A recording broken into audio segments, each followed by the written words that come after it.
Hello, and welcome to today's edition of the Colony of South Carolina News. I'm your anchor, Caroline, with a shocking story. Just days ago, a slave revolt broke out in South Carolina around 20 miles from Charleston.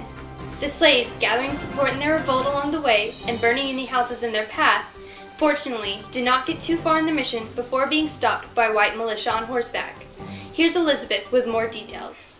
That's right, Caroline. A group of about 20 slaves gathered here at the Stono River late at night and prepared for the revolt. They were mostly Angolan, and they were led by a man named Jemmy. Yes, I witnessed the whole thing. They were mad. You were there? Yeah, I watched from a distance. They went and raided that store over there. They were taking guns and gunpowder, basically anything dangerous they could get their hands on. Was anyone hurt in the process? Yes, they killed everyone, except for one innkeeper who they said was known for being nice to his slaves. He was the only one whose life was spared. Oh look, I think I see that innkeeper over there. How do you feel about the incident? I'm not surprised that this occurred, honestly. I mean, think about it. The slave owners treat their slaves like animals. Worse than animals.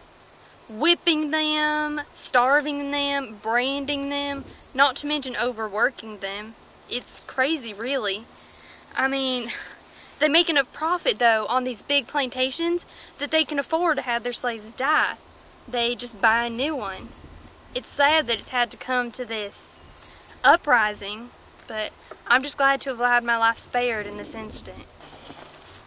Well, you heard it from the eyewitnesses yourself. These slaves were unhappy and wanted to break out. Apparently, they were headed south because the Florida governor promised any slaves who could make it there safely freedom and land. Back to you, Caroline.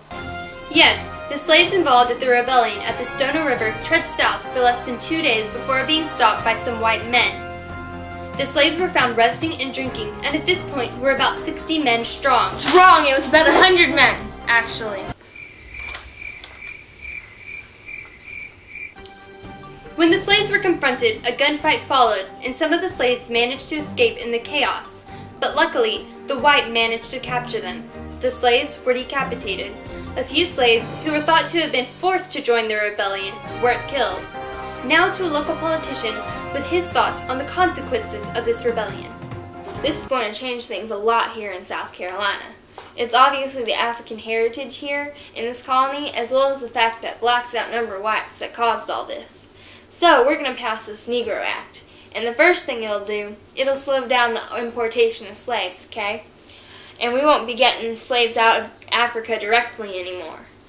That's just a bad idea. It's dangerous is what it is. Also, it'll find any slave owners that treat their slaves too harshly, because that just makes the slaves mad. Finally, it'll take away basically any rights the slaves had before. They won't be able to assemble, to make money, to grow their own food, to learn to read or write. So that's what I see happening, and I see that being passed within the next year or so. A big rebellion, probably going to be the biggest slave rebellion in colonial times. But we've got plans to keep the slaves under control. That's all for now. Thanks for watching CSC News. Have a wonderful day.